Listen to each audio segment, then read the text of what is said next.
चलो अपना दूसरा लेक्चर स्टार्ट करने वाले हैं। जहाँ तक हमने अभी पढ़ लिया था वो था रिलेटिव वेलोसिटी। मतलब इससे पहले वाले लेक्चर तक जहाँ तक हमने पढ़ लिया था वो लास्ट टॉपिक क्या था, रिलेटिव वेलोसिटी। मतलब आपेक्षित वेग तक हमने पढ़ लिया था। अब उससे आगे पढ़ेंगे। कहाँ तक पढ़ लिया था? आपेक्षित वेग तक पढ़ लिया था। हम उससे आगे पढ़ेंगे। तो आपेक्षित वेग तक पढ़ लिया था, उससे आगे क्या है?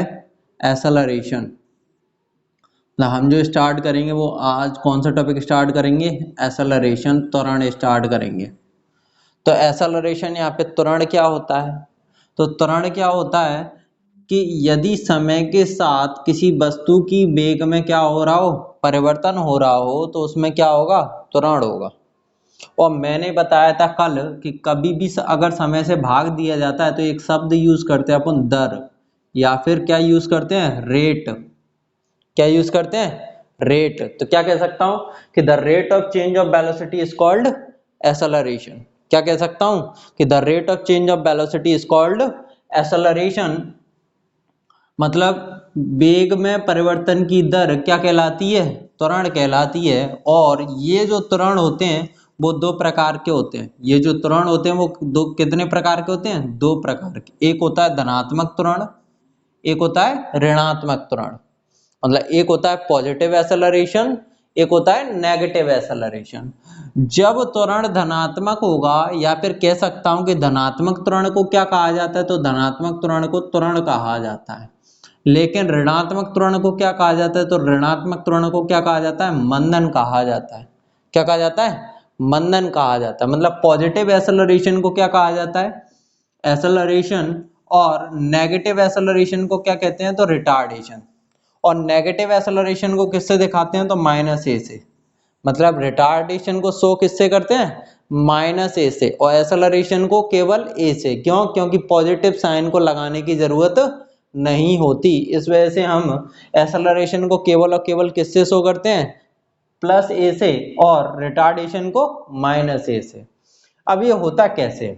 जैसे एक्सेलरेशन क्या होता है कि अगर टाइम बढ़ रहा है, टाइम के साथ उस ऑब्जेक्ट की वेलोसिटी बढ़ रही है, तो वहां पे क्या होगा? त्वरण कैसा होगा? पॉजिटिव होगा। अगर समय के साथ वस्तु का वेग बढ़ रहा है तो उसका जो त्वरण होगा वो कैसा त्वरण होगा?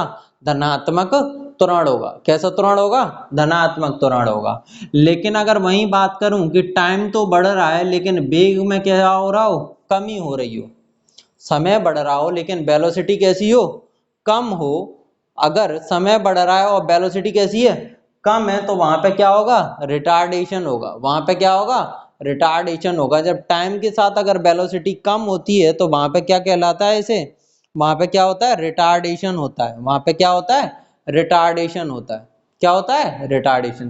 तो एक्सेलरेशन और रिटार्डेशन क्या होते हैं? मतलब त्वरण और मंदन क्या होते हैं कि अगर टाइम के साथ वेलोसिटी बढ़ रही है तो उसे क्या कहा जाता है? त्वरण कहा जाता है। और वहीं टाइम के साथ अगर वेलोसिटी कम हो रही है तो उसे क्या कहा जाता है? रिटार्डेशन कहा जाता है। समय के साथ अगर वेग कम हो रहा है तो उसे मंदन कहेंगे, और समय के साथ वेग बढ़ रहा है तो उसे त्वरण कहेंगे। जैसे इसका एग्जांपल, अगर कोई ब्रिज है और ब्रिज पे कोई साइकिल चढ़ा रहा है, ब्रिज पे एक साइकिल चढ़ रही है, और जब चढ़ रही है, जब साइकिल चढ़ाओगे तो एक बात बताओ मुझे, अगर यहाँ से मैं साइकिल चढ़ा रहा हूँ तो टाइम तो बढ़ेगा, लेकिन जैसे जैसे मैं ऊपर जाऊंगा तो मेरी वेलोसिटी कम होगी।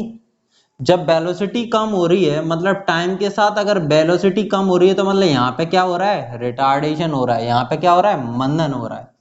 लेकिन जब मैं मैक्सिमम पॉइंट पे पहुंच गया और जब यहाँ से नीचे आऊंगा तो टाइम तो अभी भी बढ़ेगा, लेकिन मेरी वेलोसिटी नीचे आते टाइम पे क्या होगी? बढ़ेगी। मेरा जो वेग होगा वो टाइम के साथ कैसा होगा? अब बढ़ेगा। और जब बढ़ेगा तो वो क्या देगा हमें? एक्सेलरेशन देगा। मतलब यहाँ पे माइनस ए होगा और यहाँ पे ए होगा। प्लस लगाने की जरूरत नहीं होती।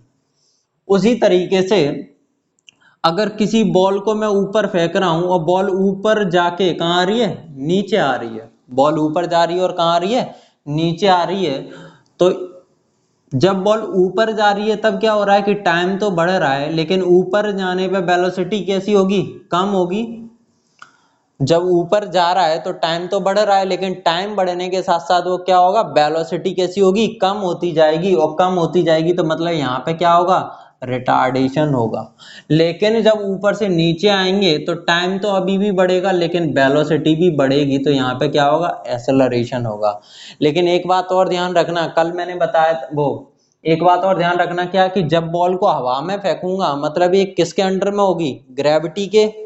जब बॉल को अगर ऊपर फेंक रहा हूं तो वो किसके अंडर में होगी, ग्रेविटी, गुरुत्व के अंतर्गत होगी। तो यहाँ पे ए की वैल्यू किसके बराबर हो जाती है, माइनस जी के। यहाँ पे ए बराबर क्या हो जाएगा, जी। तो माइनस ए है तो माइनस जी हो जाएगा, और ए है तो क्या हो जाएगा, जी। ये याद रखना, ध्यान रखना कि अगर कोई ऑब्जेक्ट ग्रेविटेशन के अकॉर्डिंग चल रहा है तो वहां पे एक्सेलरेशन किसके बराबर हो जाता है, ग्रेविटी के। दूसरी बात कि त्वरण क्या होता है, तो वेग में परिवर्तन बटे समय अंतराल, या फिर वेग में परिवर्तन की दर को क्या कहा जाता है, त्वरण कहा जाता है। एक्सेलरेशन क्या होता है, the rate of change of velocity is called acceleration. कितने टाइप के होते हैं, दो, एक पॉजिटिव एक नेगेटिव। पॉजिटिव कब होता है, जब टाइम के साथ वेलोसिटी बढ़ेगी तो पॉजिटिव होगा, और जब टाइम के साथ वेलोसिटी घटेगी तो क्या होगा, नेगेटिव होगा। नेगेटिव त्वरण को क्या कहा जाता है, मंदन कहा जाता है, रिटार्डेशन कहा जाता है। ये किससे दिखाते हैं, माइनस ए से दिखाते हैं। चले आगे, चलते हैं भैया, देखते हैं आगे। एक बात और देखते हैं इसके बाद त्वरण के बारे में। मैंने इससे पहले लेक्चर में तुम्हें यूनिफॉर्म स्पीड पढ़ाया था या फिर यूनिफॉर्म वेलोसिटी पढ़ाया था, तो वो क्या होता है बताओ। एक समान चाल पढ़ाया था मैंने, एक समान चाल और एक समान वेग, या फिर यूनिफॉर्म मोशन, यूनिफॉर्म स्पीड, या फिर यूनिफॉर्म वेलोसिटी क्या होती है। तो यूनिफॉर्म स्पीड और यूनिफॉर्म वेलोसिटी क्या थी, ध्यान करो जरा। एक समान चाल क्या थी, जिसमें अंतर ना हो। एक समान चाल क्या थी, कि समान समय अंतराल में अगर समान दूरी तय कर रहा है तो उसकी चाल को क्या कहा जाता था, एक समान चाल कहा जाता था। इक्वल इंटरवल ऑफ टाइम में अगर वो क्या कर रहा है, इक्वल डिस्टेंस ट्रेवल कर रहा है, तो उसकी जो स्पीड होती थी वो कैसी होती थी, यूनिफॉर्म। और यूनिफॉर्म का मतलब है कि यहाँ पे जो चेंज है वो कितना है, जीरो। मतलब वेलोसिटी कैसी है, कांस्टेंट। वेलोसिटी कैसी है, कांस्टेंट। वेलोसिटी कैसी है, कांस्टेंट। लेकिन हमने क्या पढ़ा कि एक्सेलरेशन क्या होता है, कि वेलोसिटी में चेंज बटे टाइम इंटरवल, लेकिन चेंज तो जीरो हो गया। तो अगर बोला जाए कि कोई भी ऑब्जेक्ट कांस्टेंट वेलोसिटी से चल रहा है तो उसका एक्सेलरेशन कितना होगा, जीरो। अगर कहा जाए कि कोई वस्तु नियत चाल से चल रही है या फिर नियत वेग से चल रही है तो उसका त्वरण कितना होगा, शून्य। क्यों, क्योंकि नियत चाल से चल रही है मतलब परिवर्तन कितना है, शून्य। परिवर्तन कितना है, शून्य। जब परिवर्तन शून्य होगा तो त्वरण कितना हो जाएगा, शून्य हो जाएगा। आई बात समझ में, चले आगे। चलो आगे चलते हैं जरा। यहीं पे एक बात और करो कि अगर मैं बोलूं, अगर मैं कहूं कि इसका जो परिवर्तन है वो कैसा है, नियत है। यहीं पे बात कर रहा हूं, अगर मैं बोलूं कि वेग का जो परिवर्तन है वो कैसा है, नियत है, कांस्टेंट है। तो अगर चेंज कांस्टेंट हो गया, मतलब चेंज नियत हो गया, तो त्वरण भी तो कैसा होगा, नियत होगा। मतलब अगर तुमसे दो बात की जाए, क्या बात की जाए, कि एक तो कांस्टेंट वेलोसिटी से चल रहा है तो एक्सेलरेशन कितना होगा, जीरो। लेकिन अगर कहता है कि वेलोसिटी में परिवर्तन समान है, मतलब वेलोसिटी का जो परिवर्तन है, वेग में जो परिवर्तन है वो नियत है, तो त्वरण कैसा हो जाएगा, नियत हो जाएगा। तो दो कंडीशन आती हैं, दोनों कंडीशन याद रखना है। क्या, कि अगर वेलोसिटी कांस्टेंट है तो त्वरण कैसा होगा, जीरो होगा। लेकिन अगर चेंज कांस्टेंट है तो एक्सेलरेशन भी कैसा होगा, कांस्टेंट होगा। ध्यान रखना, ये अभी कराएंगे अपन इसे। चले आगे। इसके बाद अपन पढ़ेंगे कि इक्वेशन ऑफ मोशंस। इसके बाद अपन क्या पढ़ेंगे, इक्वेशन ऑफ मोशन। क्या पढ़ेंगे, इक्वेशन ऑफ मोशन की बात करेंगे। अब हम किसकी बात करेंगे, इक्वेशन ऑफ मोशन की बात करेंगे। चले आगे, चलते हैं भैया। अब हम किसकी बात करेंगे, इक्वेशन ऑफ मोशन की बात करेंगे। देखते हैं तो कितनी इक्वेशन ऑफ मोशन होती थी, सामान्यतः कितनी होती थी, तीन। इक्वेशन ऑफ मोशन मतलब गति के समीकरण। गति के समीकरण मूल्यतः कितने थे, तीन। पहला क्या था, v बराबर u प्लस AT। दूसरा क्या था, S बराबर UT plus half AT square. तीसरा क्या था, V स्क्वायर बराबर U स्क्वायर प्लस 2AS। चौथा क्या था, ST बराबर U plus A/2 2T minus 1। ये स्पेशल केस है कब, जब टी वे समय की बात की जाए। किसकी बात की जाए, टी वे समय की।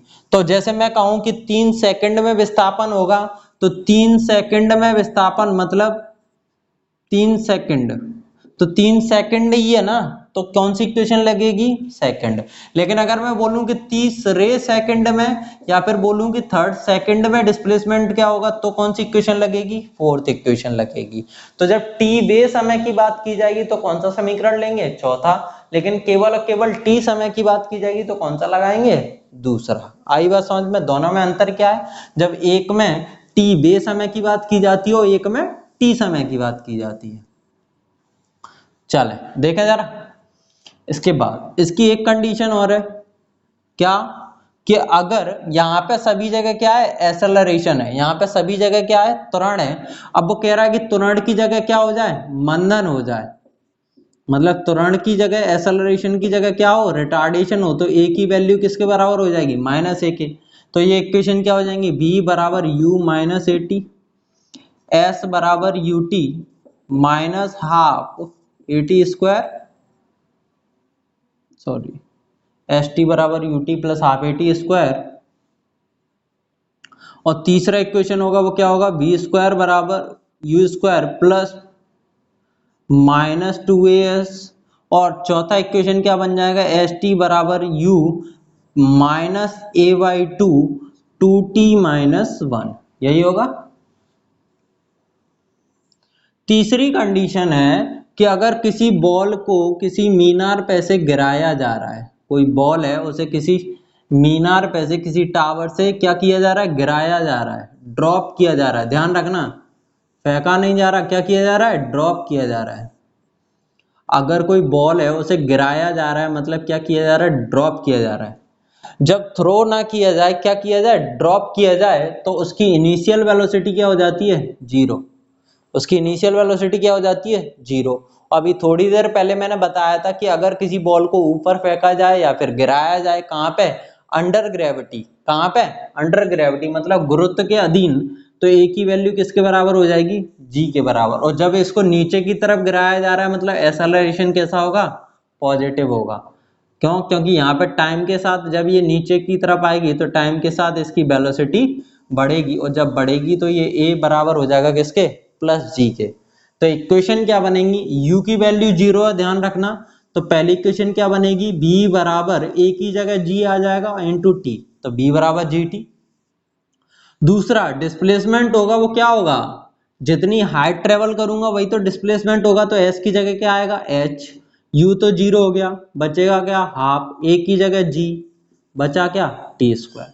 तीसरे इक्वेशन क्या बनेगा, v स्क्वायर बराबर u स्क्वायर तो जीरो हो गया, प्लस 2as होता है, तो 2a की जगह g और s की जगह h। चौथा क्या बनेगा, तो एच टी बराबर क्या हो जाएगा, g/2 2t माइनस 1। क्या हो जाएगा, 2t माइनस 1। आई बात समझ में, बोलो। जब बॉल को गिराया जा रहा है तब कंडीशन क्या होंगी, तब इक्वेशन ऑफ मोशन किस तरीके से लगेंगी, तो इस तरीके से लगेंगी। अगर नॉर्मल एक्सेलरेशन हो रहा है तो ये लगेंगी, अगर रिटार्डेशन हो रहा है तो फिर इक्वेशन ऑफ मोशन ये लगेंगी। इतनी सारी याद करने की जरूरत नहीं है, बस कंडीशन याद रखो क्या, कि जब एक्सेलरेशन होगा तो ये पॉजिटिव होगा, मंदन होगा, रिटार्डेशन होगा तो ये नेगेटिव होगा, और जब ड्रॉप किया जाएगा तो इनिशियल वेलोसिटी जीरो होगी। चले आगे चलते हैं।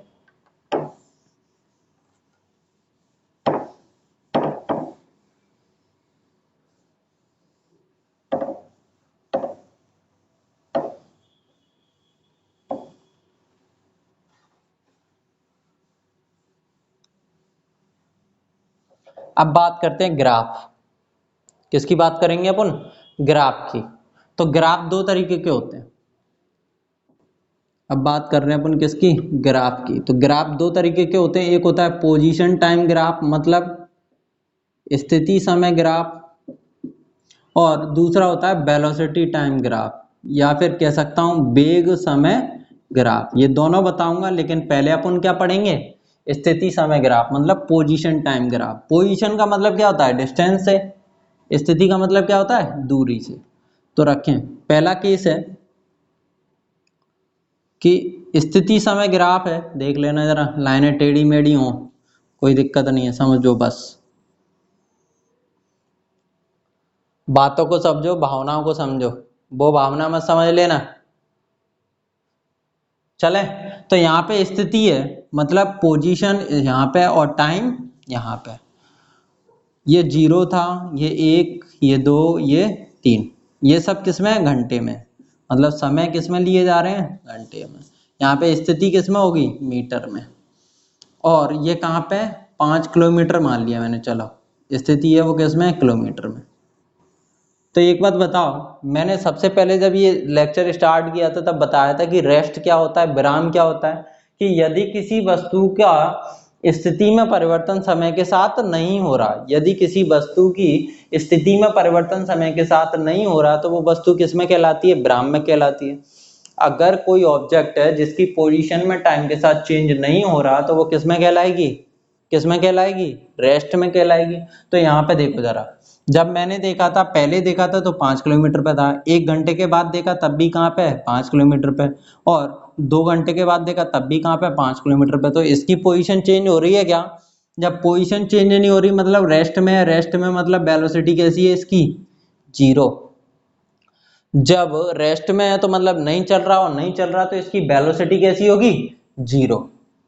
दूसरा है, दूसरा केस क्या है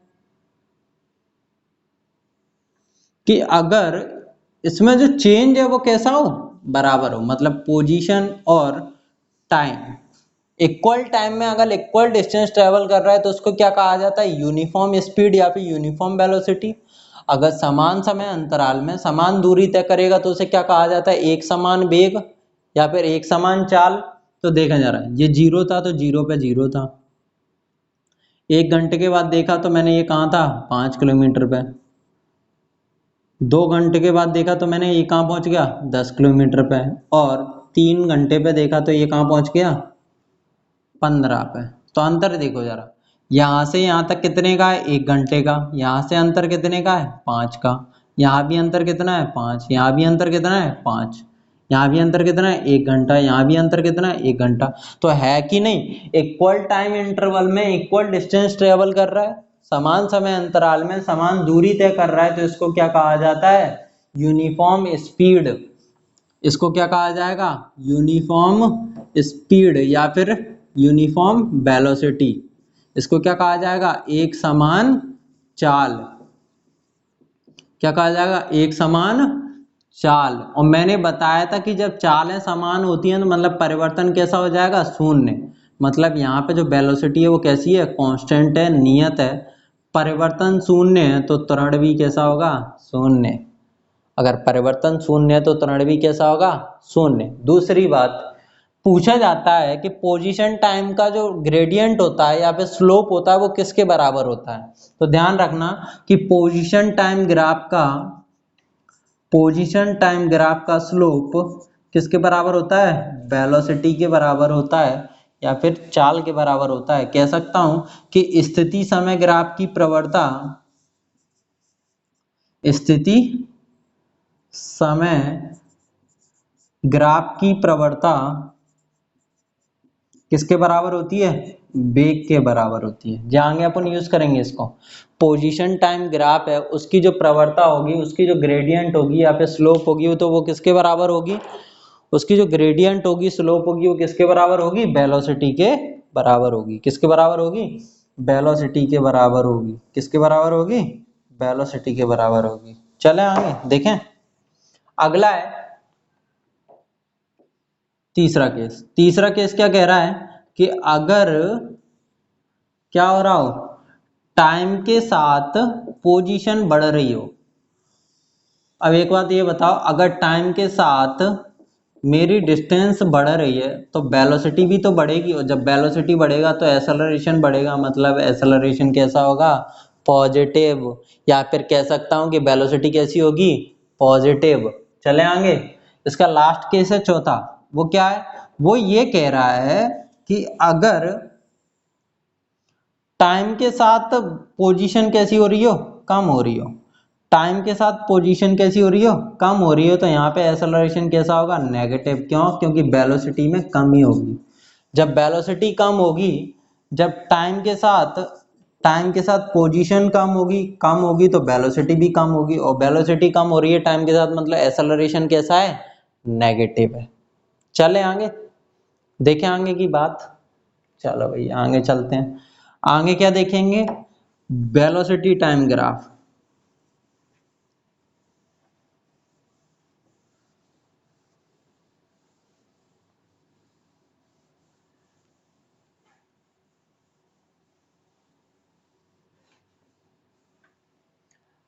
अगला जो है वो क्या है, वेलोसिटी टाइम ग्राफ।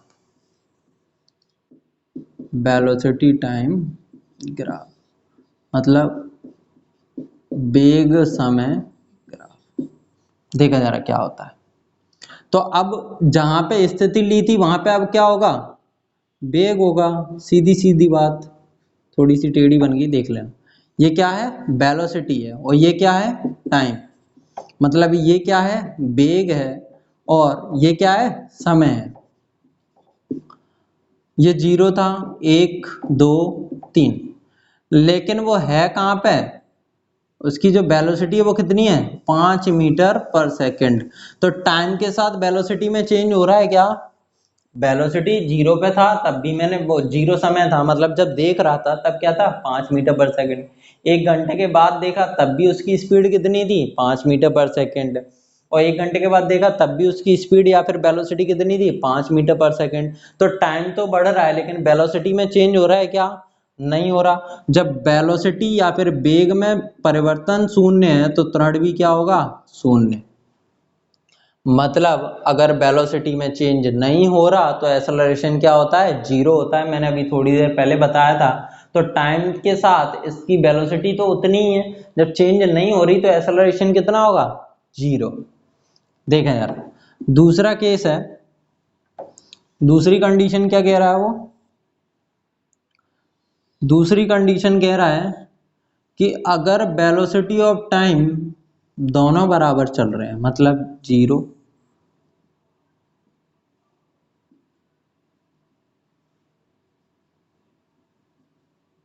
0 1 2 और 3, यहाँ पे अंतर कितने का, 1 घंटे का। यहाँ पे भी अंतर कितने का, 1 घंटे का। यहाँ पे भी अंतर कितने का, 1 घंटे का। 1 घंटे में जो अंतर आ रहा है वो यहाँ कितना है, 5 10 15। यहाँ पे डिफरेंस कितना है, 5। यहाँ पे भी डिफरेंस कितना है, 5। यहाँ पे भी डिफरेंस कितना है, 5। 5 5 का डिफरेंस है। तो कह सकता हूं कि समान समय अंतराल में समान परिवर्तन हो रहा है, किसमें, वेग में। इक्वल इंटरवल ऑफ टाइम में वेलोसिटी में जो चेंज है वो कैसा है, इक्वल है। तो मतलब कह सकता हूं कि वेलोसिटी का चेंज इक्वल है, मतलब नियत है। इक्वल है मतलब नियत है, नियत है मतलब कैसा है, कांस्टेंट है।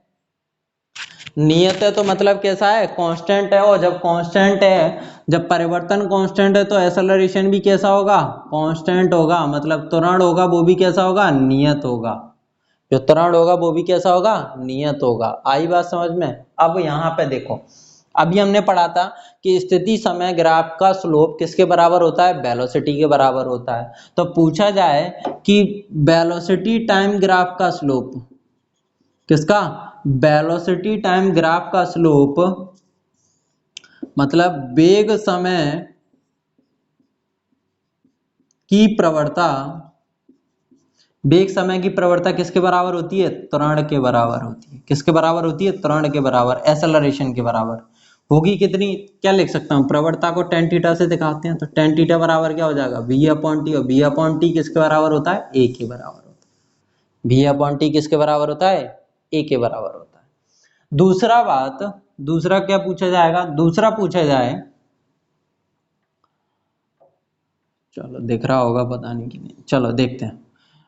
अगला क्या है कि एरिया, वेलोसिटी टाइम ग्राफ का एरिया किसके बराबर होता है। तो इसको ऊपर लिख रहा हूं मैं, यहां पे लिख रहा हूं, देख लो।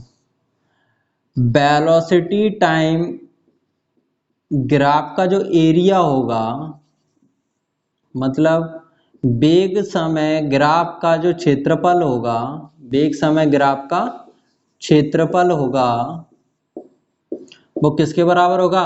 विस्थापन के बराबर होगा। ध्यान रखना, ये क्या होगा? विस्थापन के बराबर होगा, या फिर कह सकता हूं कि किसके बराबर होगा? डिस्प्लेसमेंट के बराबर होगा। क्यों? क्योंकि एरिया को कैसे लोगे? v into T by into x, तो बाई पे v है और x पे t है, तो v इंटू टी, और ये v इंटू टी किसके बराबर होता है? डिस्प्लेसमेंट के या फिर विस्थापन के। तो ध्यान रखना, क्या ध्यान रखना है कि वेग समय ग्राफ है, मतलब वेलोसिटी टाइम ग्राफ की स्लोप किसके बराबर होती है? एक्सेलरेशन के। और वेलोसिटी टाइम ग्राफ का जो एरिया है वो किसके बराबर होता है? डिस्प्लेसमेंट के। किसके बराबर होता है? डिस्प्लेसमेंट के। चलो देखें जरा आगे। अब इसका जो तीसरा केस है वो भी बता रहा हूं मैं। चलो इसको हटा दूं, ये हो गए दो।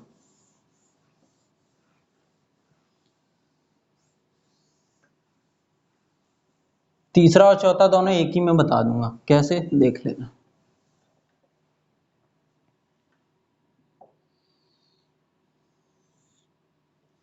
ये वेलोसिटी है और ये टाइम है।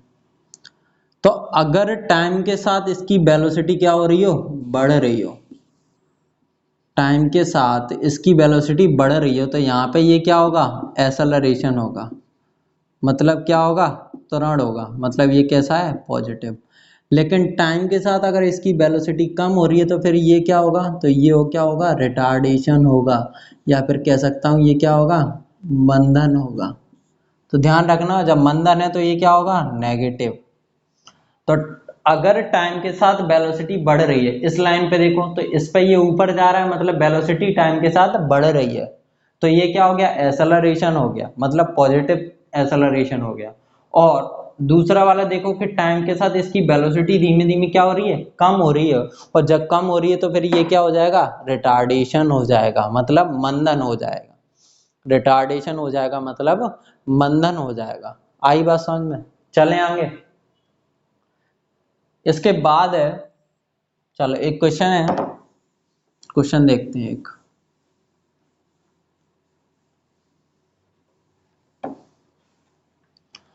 एक क्वेश्चन में कह रहा है कि एक ऑब्जेक्ट की एक दो बॉलें हैं, उसको फेंका जा रहा है किससे? हॉरिजॉन्टल से। मतलब किसका ग्राफ है? पोजीशन टाइम ग्राफ है। तो उसमें एक बॉल को फेंका जा रहा है कितने से? मान लिया मैंने कितने एंगल से? 45 डिग्री से। और दूसरी बॉल को फेंका जा रहा है कितने एंगल से? 60 डिग्री से। तो पोजीशन टाइम ग्राफ में है, ये किसमें? पोजीशन टाइम ग्राफ में। तो वो पूछ रहा है कि इनकी वेलोसिटी का जो रेशो होगा वो कितना होगा? वेलोसिटी का रेशो कितना होगा? चलो देखें जरा। अब पोजीशन टाइम ग्राफ दिया है और मेरे को वेलोसिटी निकालनी है। मेरे को पता है कि इसकी जो स्लोप होती है, पोजीशन टाइम ग्राफ का जो स्लोप होता है, अभी पढ़ा था हमने, स्थिति समय ग्राफ है। ये क्या है? स्थिति है और ये समय है। तो यहाँ पे क्या बात कर रहे हैं कि स्थिति समय ग्राफ है, उसकी जो प्रवणता होगी वो किसके बराबर होगी? टेन थीटा बराबर क्या हो जाएगा? पोजीशन अपॉन टाइम, मतलब डिस्टेंस अपॉन टाइम, तो मतलब वेलोसिटी। तो क्या लिख सकता हूँ कि v1 बराबर होगा टेन थीटा वन, और v2 बराबर होगा tan theta two. Tan theta one, तो थीटा वन कितना दिया है? 45, और 45 टेन में वैल्यू किसकी होती है? 1। और थीटा टू कितना है? तो थीटा टू 60 डिग्री। 60 डिग्री मतलब √3। रेशो पूछा है v1 अपॉन v2, रख दो। v1 की वैल्यू कितना हो गया? 1 अपॉन √3। ऐसे भी पूछ सकता है, रेशो क्या होगा? 1:√3। 1:√3। चले आगे। चलो अगला क्वेश्चन कह रहा है कि पोजीशन टाइम ग्राफ की जगह क्या है? वेलोसिटी टाइम ग्राफ है।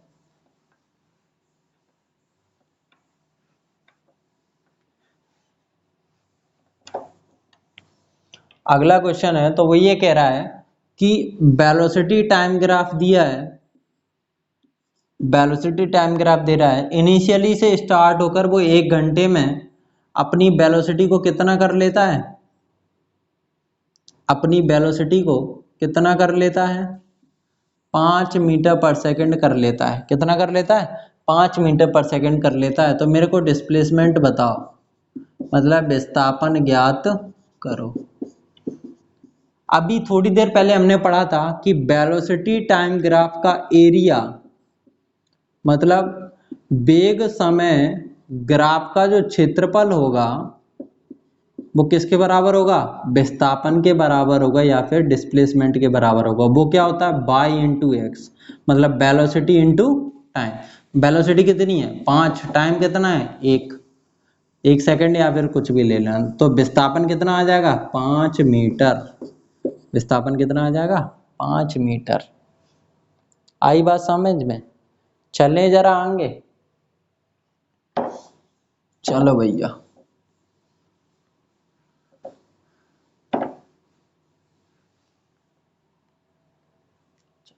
इसके बाद है प्रोजेक्टाइल मोशन। इसके बाद क्या है, प्रोजेक्टाइल मोशन,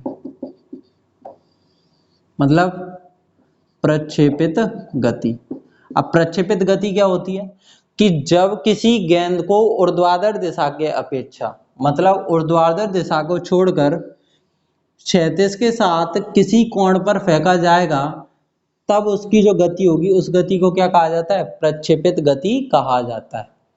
जब किसी बॉल को अदर देन वर्टिकल डायरेक्शन किसी एंगल पे फेंका जाता है, किसके साथ, हॉरिजॉन्टल के साथ, तो उसकी जो मोशन होगा वो कौन सा मोशन होगा, प्रोजेक्टाइल मोशन होगा। मैंने माना कि इस बॉल को u वेलोसिटी से फेंका गया, ये क्या है x है और ये क्या है y है। तो अगर ये u है, हमने पढ़ा था कि जब भी थीटा की डायरेक्शन में रिजॉल्व करते हैं तो ये कितना हो जाता है u cos थीटा, और ये कितना हो जाएगा तो u sin थीटा। इसको क्या लिख सकता हूँ, u y लिख सकता हूँ, इसको क्या लिख सकता हूँ, u x लिख सकता हूँ। आई बात समझ में, चलें। जब इस तरफ चलूंगा तो ये क्या ट्रेवल करेगा, रेंज, या फिर क्या ट्रेवल करेगा, परास। क्या तय करेगा, रेंज, या फिर क्या तय करेगा, परास। और जब ऊपर की बात करूंगा तो यहाँ पे क्या होगी, हाइट, या फिर यहाँ पे क्या होगी, ऊंचाई।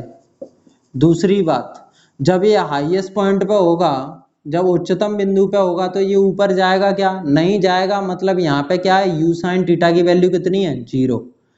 लेकिन वर्टिकल तो चलेगा, जो हॉरिजॉन्टल चलेगा, मतलब u cos थीटा तो यहाँ पे होगा।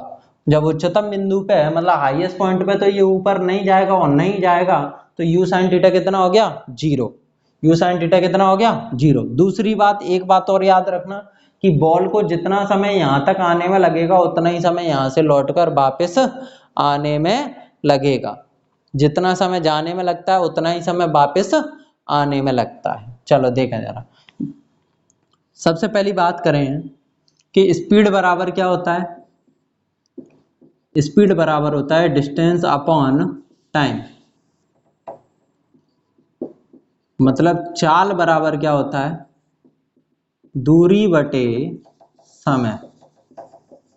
ये होता है दूरी कहाँ पे ट्रेवल की जा रही है, ये रेंज है, दूरी तो है, कहाँ पे ट्रेवल की जाएगी, इस साइड। और इस साइड के लिए, मतलब हॉरिजॉन्टल चलने के लिए जो वेलोसिटी है वो कितनी है, u cos थीटा।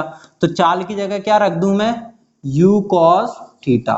दूरी कितनी चली जाएगी तो x, समय कितना हो गया t, तो यहां से t की वैल्यू निकालूं तो कितनी आ जाएगी, x upon u cos theta.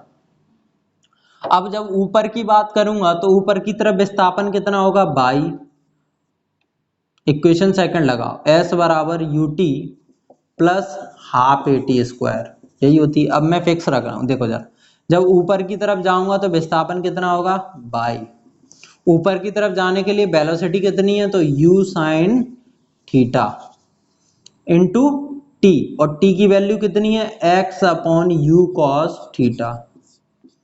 जब मैंने अभी बताया था थोड़ी देर पहले कि जब हवा में गति की जाती है तो एक ही जगह क्या हो जाता है, g हो जाता है, लेकिन जब ऊपर जा रहे हैं तो ऊपर जाने के लिए वेलोसिटी कम होगी तो एक ही जगह क्या हो जाएगा, माइनस जी।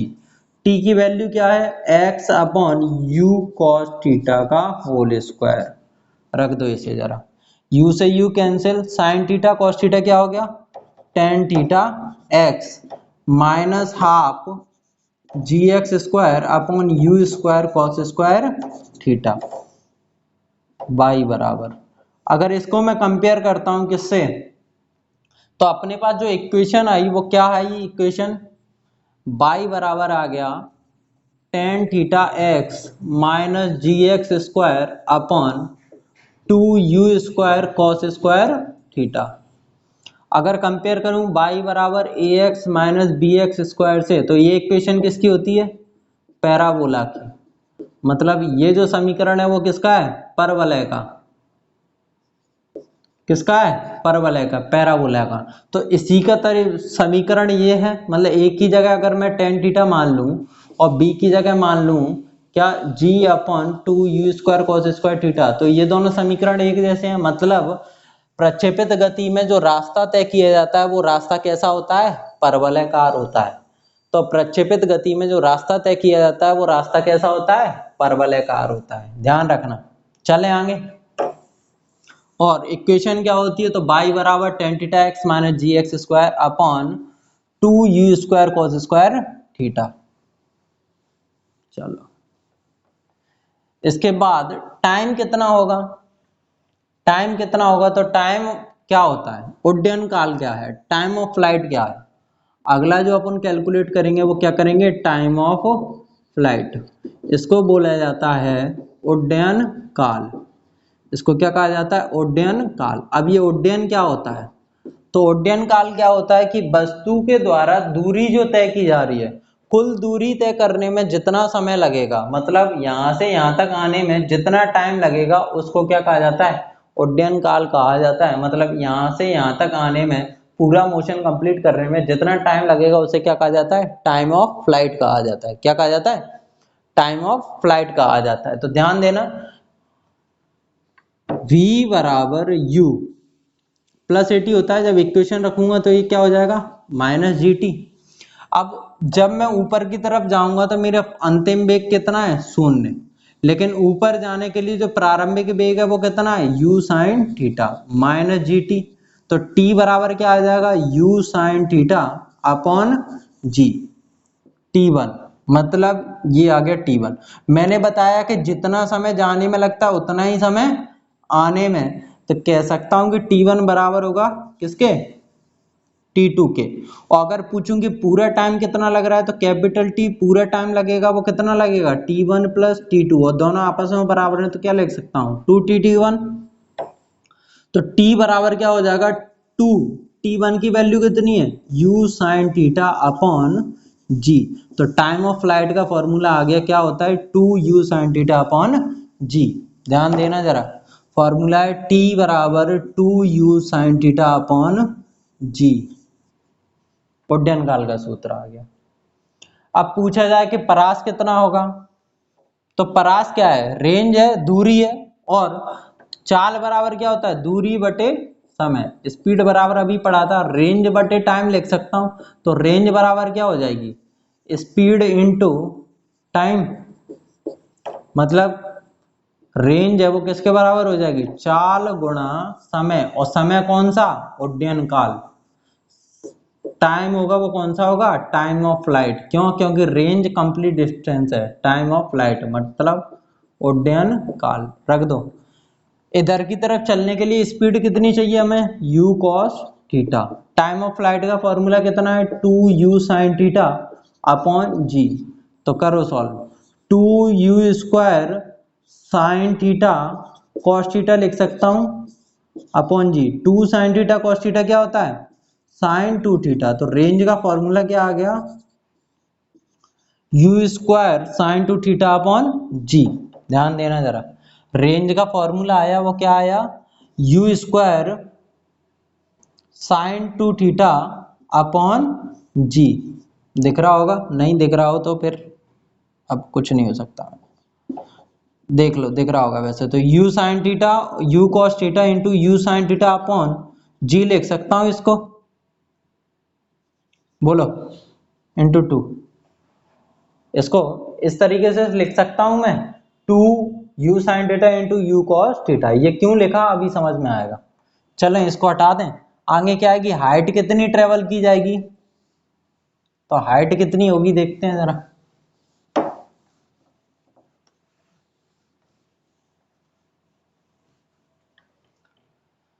हाइट तो वी स्क्वायर बराबर क्या होगा, यू स्क्वायर माइनस 2GH, और जब ऊपर जा रहा हूं तो अंतिम वेग शून्य, तो मतलब ये हो गया 2GH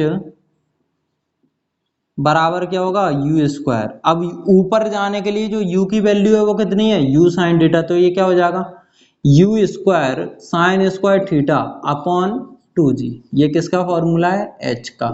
ये किसका फॉर्मूला है, एच का, हाइट का। इसको कैसे लिख सकता हूं, एच बराबर लिख सकता हूं यू साइन थीटा का होल स्क्वायर अपॉन 2G। अब ध्यान देना जरा, मैंने जब स्टार्टिंग की थी तब क्या बताया था कि यू एक्स है वो कितना है, यू कॉस थीटा, और जो यू वाई है वो कितना है, यू साइन थीटा। तो वैल्यू रखो जरा, टाइम ऑफ फ्लाइट का फॉर्मूला क्या हो जाएगा, 2 यू साइन थीटा की जगह क्या लिख सकता हूँ, u y upon g. Range का फॉर्मूला क्या होगा, तो 2 यू कॉस थीटा मतलब u x, u sine theta मतलब u y upon g. Height का फॉर्मूला क्या होगा, यू साइन थीटा का होल स्क्वायर अपॉन 2G मतलब यू वाई का होल स्क्वायर अपॉन 2G। अब तुम कहोगे सर ये इसकी जरूरत क्या पड़ी, तो इसकी जरूरत ये पड़ी कि कभी कभी वो क्या कहता है कि तुम्हें कोई इक्वेशन दे दी, किसमें दे दी, वेक्टर फॉर्म में दे दी।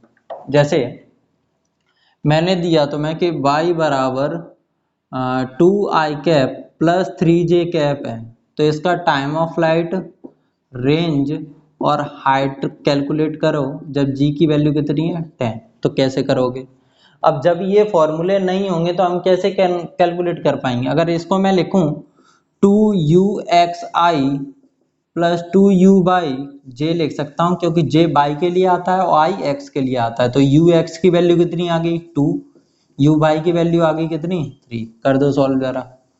टाइम ऑफ फ्लाइट कितना होगा, तो 2 इंटू यू वाई मतलब 3 अपॉन जी, कितना आ गया 3 2 जा 6, 6/10। रेंज कितना आएगा, तो 2 यू एक्स की वैल्यू कितनी है 2, और यू बाई की वैल्यू 3 अपॉन 10, कितना हो गया 3 2 जा 12/10। हाइट कितना आएगा, तो यू बाई का होल स्क्वायर मतलब यू बाई कितना है 3, 3 का स्क्वायर, 3 का स्क्वायर बाई 2 इंटू जी, तो 2 इंटू जी मतलब 20, ये कितना आएगा 9/20। तो इस तरीके का अगर कोई क्वेश्चन आई कैप में आ जाए, वेक्टर फॉर्म में आ जाए, तो हाइट, रेंज और टाइम का फॉर्मूले क्या होंगे, तो कुछ इस तरीके से होंगे। आई बात समझ में। ये कैलकुलेशन फ्रैक्शन में इस वजह से आ रही है क्योंकि मैंने मन से क्वेश्चन दिया है, कैलकुलेशन करके नहीं दिया है। चले दूसरी बात, एक फॉर्मूला और बनता है, वो क्या बनता है, एक फॉर्मूला और क्या होता है, जैसे वो क्वेश्चन में कह रहा है कि कोई लड़का है वो किसी टावर पर खड़ा हुआ है, कोई लड़का है किसी टावर पे खड़ा हुआ है और यहाँ से किसी बॉल को ऊपर की तरफ फेंक रहा है, यहाँ से किसी बॉल को ऊपर की तरफ फेंक रहा है। तो हमेशा याद रखना है, एक फॉर्मूला लगाते हैं, h बराबर minus U T plus half G T square, ये वैल्यू रख देना। ये वाला फॉर्मूला यूज करेंगे किसके लिए, कितनी हाइट कितना टाइम लगेगा आने जाने में। जब टाइम की बात की जाएगी तो एक क्वाड्रेटिक इक्वेशन बनेगी, वहां से तुम रूट निकाल लेना, माइनस होगा तो वो तो लेंगे ही नहीं, प्लस होगा उसको अपन ले लेंगे। चलें अब यहां से देखो जरा, अगर मैं तुमसे पूछूं कि h का फॉर्मूला क्या था, u square sine square theta upon g, 2G sorry.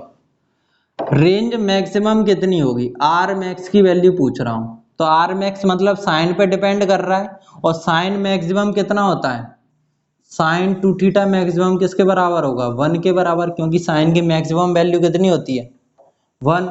तो साइन 2 थीटा बराबर क्या हो गया, साइन 90 मतलब 2 थीटा बराबर 90 और थीटा बराबर 45।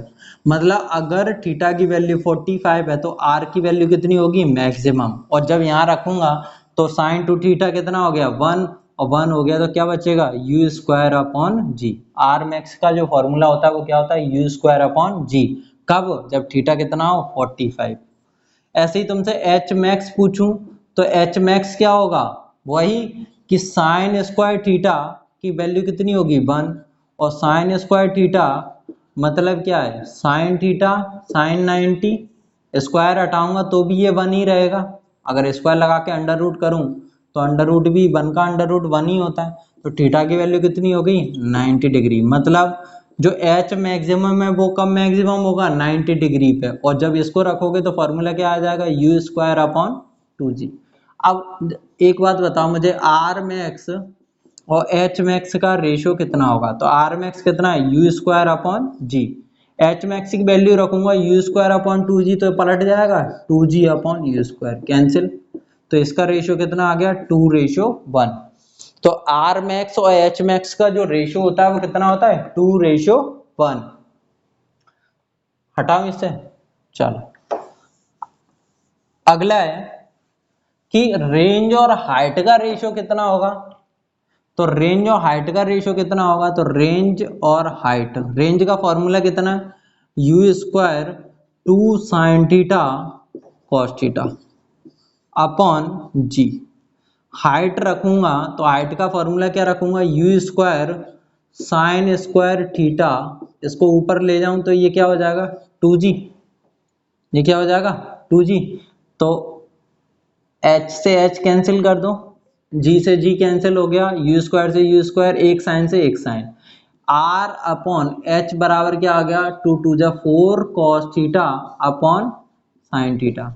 अब cos अपॉन साइन कॉट होता है तो इसको पलट दूं मैं h अपॉन r कर दूं तो क्या हो जाएगा sine theta upon 4 cos theta, sine upon cos 10, मतलब हाइट और रेंज का जो रेशो होता है वो कितना होता है tan theta by 4, tan theta by 4। तो ये यूज कैसे होता है, h और r का रेशियो tan थीटा बाई 4 होता है, तो यूज कैसे होता है इसको हटा दूं,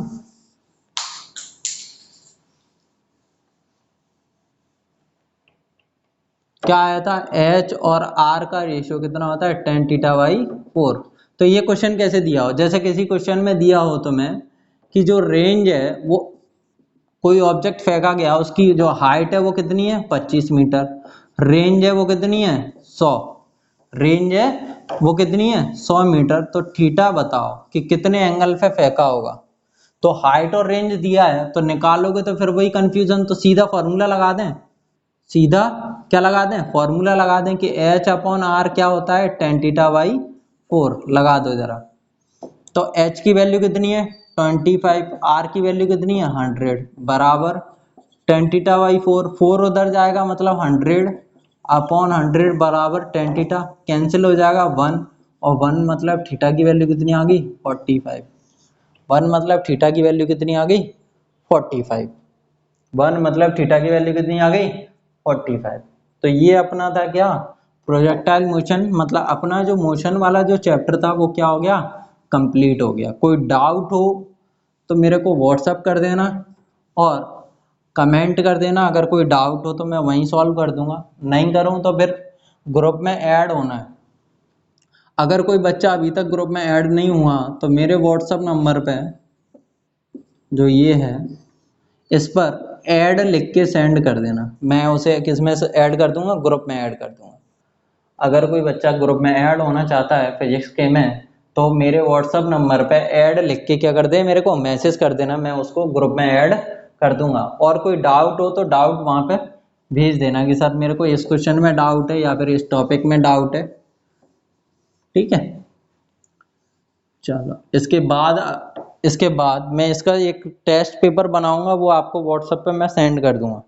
इसका एक टेस्ट पेपर और या फिर थ्योरी क्वेश्चन बनाकर मैं तुम्हें वहां पे सेंड कर दूंगा, तो एक दिन दूंगा तो मैं सॉल्व करने के लिए, दूसरे दिन मैं उसे सॉल्व कराऊंगा यहाँ पे, दूसरे दिन क्या करूंगा उसे यहाँ पे सॉल्व कराऊंगा, ठीक है। ध्यान रखना कि कोई भी डाउट हो तो पूछ लेना, मन में मत रखना। धन्यवाद। अगला लेक्चर अपन लाइव बनाएंगे अगर हो सके तो, अगर अकाउंट वेरीफाई हो गया, 24 घंटे लगते हैं, तो अगला हम क्या करेंगे नया वीडियो बनाएंगे वो लाइव बनाएंगे। Thank you. चलें।